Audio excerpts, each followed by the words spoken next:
Iron try ensures All Blacks victory. The All Blacks are never there for the taking. This year, however, they have at least been there for the asking. They just like giving no for an answer. So much of what Wales did on a clear ski, chilly night in Cardiff on Saturday was exactly as coach Warren Gatland would have wanted: an ambition in attack, a willingness to go wide, the ability to dominate possession in territory, and chances against the world champions. So much but so little to show for it once again as New Zealand ran out 3,318 winners. History repeats itself in this contest, not because no one is listening but because it makes logical sense. The side that takes its chances wins. Ruthless beats romantic every time. That's now 30 defeats in a row, 64 years of waiting. This was a chance to end that dreaded hoodoo, and Gatland and his players' faces afterwards indicated that they knew it. Wales started at pace and accelerated. They spent the first 5 minutes smashing dents in a creaking thin black line. After half an hour they had 81% possession and 89% territory. They had been forced into just 18 tackles to the All Blacks' frantic 90. They were also 4 points down. Waisake Naholo's first contribution to the match had been to accidentally hit his own scrum half Aaron Smith in the chops with an unexpected pass.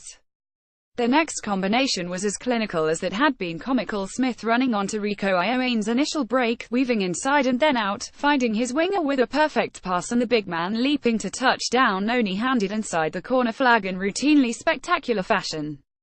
It was barely a chance, but the All Blacks had taken it. Wales kept creating better ones and leaving them begging instead. Dan Big R seized to Gary Owen. Steph Evans broke the line. Wales knocked on under the opposition posts. Flanker Josh Navidi made another rampaging break. A few minutes later Hallam Amos dropped the ball wide right with both overlap and try line in sight. "You should be embarrassed by the score," New Zealand yelled one plaintive voice in the crowd, when Naholo somehow squeezed into the right-hand corner again just before half-time off Smith's brace of opportunistic tap-and-goes. Of course, they never would be. Embarrassed is being behind when you should be in front. Being in front when you should be behind is what makes a team the most dangerous in the world. Feed on scraps, live like kings. Wales close in on New Zealand with Williams' try. Wales came back into it with Scott Williams' fine try. It made it a one-point game at the interval, and belief fizzed around the three tiers of the packed stadium. And nothing changed. On 50 minutes an attacking line out 5 meters out after Big Ear's sweet kick promised a lead but was lost to stand-in skipper Sam Whitelock instead. Iron charge down the left was smothered in the tackle but still managed to get away a pass of sorts. Anton Lienert-Brown grabbed the loose ball and dived over the line. Scraps and feasts, half chances and value. All that momentum and noise and hope dissipated. 5 minutes later Big R floated a pass that had been emailed to the entire World Rugby distribution list and Iron picked it off Grady to canter away for another.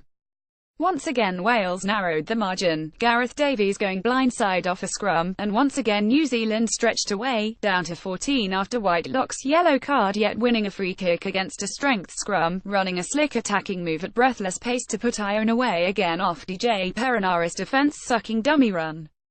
If it felt unfair to Gatland, it should not prevent him from persevering with his newly liberated approach.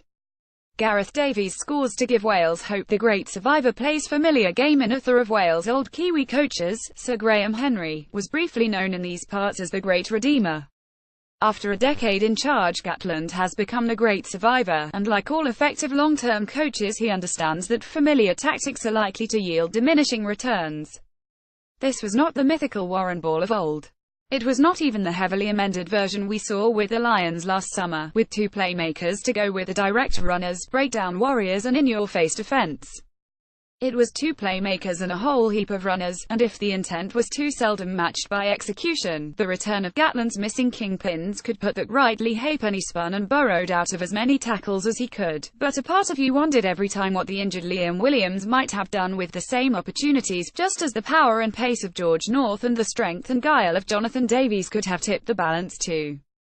Attack has always been the best way to take on the All Blacks. Their coach, Steve Hansen, even tried the same when he was Wales coach, scaring his home nation plenty in the 2003 World Cup before his dashing side of Shane Williams, Stephen Jones and Colin Charvis eventually ran out of steps and feints. Wales trailed by just a point at halftime thanks to Scott Williams' try-bit attack without precision simply creates gaps elsewhere, and chances without finishes might as well not be created at all. With the All Blacks, you're a close until suddenly you're a not. It is an old trick but a mighty effective one. Appearances can be deceptive. Delilah was as ever belted out around the ground pre-match by families and old fans alike, yet is a song about a grisly misogynistic murder, with a punchline of, "I felt the knife in my hand and she laughed no more." They can also tell you all you need to know. In their past 10 tests coming into this match, Wales had averaged 20 points per game, the All Blacks 34. A final score on Saturday evening of 3,318 might appear cruel, but it also makes perfect sense. Wales may have been missing Williams and Davies and North, and Sam Warburton on top, and lost Rhys Webb and Jake Ball in the first half too. Hansen was without half a team himself: Owen Franks, Dane Coles, Brodie Retallick, Jerome Kino, Kieran Reid, Ben Smith. New Zealand, the greatest attraction in the game, have also played almost half as many tests again this year than Wales. And so the sense of inevitability, even when Wales promised it might at last be different. A chance came on Saturday and, as ever, it slipped away.